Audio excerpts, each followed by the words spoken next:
वळूया पुढील बातमीकडे। चंद्रपूर जिल्ह्यात मानव आणि वन्यजीव संघर्ष टोकाला गेलाय। त्रिशूल काठी, इलेक्ट्रिक करंट स्टिक, मानवी मुखवटे आणि घुंगरू काठी यांचं वाटप करण्यात आलंय। बचावासाठी गुरख्यांना वन परिक्षेत्रांतर्गत साहित्याचं वाटप करण्यात आलंय।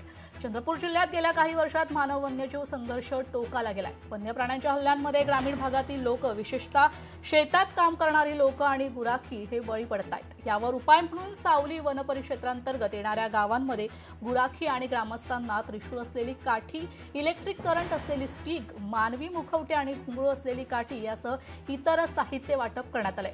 या साहित्यांमुळे अचानक वन्य प्राण्यांचा हल्ला झाल्यास बचाव करणं सोपं जातंय। त्यामुळे काही प्रमाणात तरी मानवी वन्यजीव संघर्ष टाळता येईल अशी अपेक्षा व्यक्त केली जाते। चंद्रपूर जिल्ह्यामध्ये वाघ आणि मानव संघर्ष आहे तो टिकेला पोहोचलेला आहे। आतापर्यंत 30 लोकांहून अधिक नागरिकांचा आहे याच्यामध्ये बळी गेलेला आहे। त्याच्याच अनुषंगाने आता वन विभाग सतर्क होत आता जे गुराखी आहे किंवा गावकरी आहे यांना जवळपास 2000 नागरिकांना आहे ते सावली वन परिषदेमध्ये साहित्याचे वाटप करण्यात आलेले आहे। त्रिशूल असेल किंवा टार्च असेल आणि जे इलेक्ट्रिक बॅटरी रहित आहे जे याच्यामुळे जे आहे शॉक लागतं हलकासा, त्यामुळे वन्य प्राणी आहे ते जवळ येणार नाही। सोबत बोलण्यासाठी या वन परिषदेचे वनाधिकारी आहे, आपण त्याचे थेट जाणून घेऊ। सर, काय सांगाल, आतापर्यंत तुम्ही बऱ्याच शेतकऱ्यांना आहे आणि गुराख्यांना काही साहित्य वाटप, ह्या काय कारण? सर, मागील वर्षी आमच्या सावली वन परिक्षेत्रामध्ये 8 मनुष्य हानीच्या घटना घडल्या।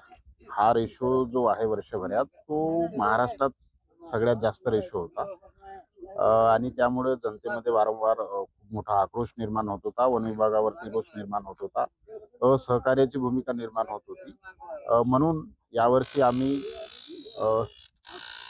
सावली वन परिक्षेत्रातील 31 संवेदनशील गावामध्ये श्यामाप्रसाद मुखर्जी जनवन योजनेअंतर्गत साधारणतः 2000 शेतकरी, गुराखी व मेंढपाळांना इलेक्ट्रिक स्टिक्स, त्रिशूल आणि मुखवट्यांचं वाटप केलेलं आहे। अनिल ठाकरे, लोकशाही मराठी, सावली, चंद्रपूर। लोकशाही मराठी, ऐका, पहा, जागरूक रहा।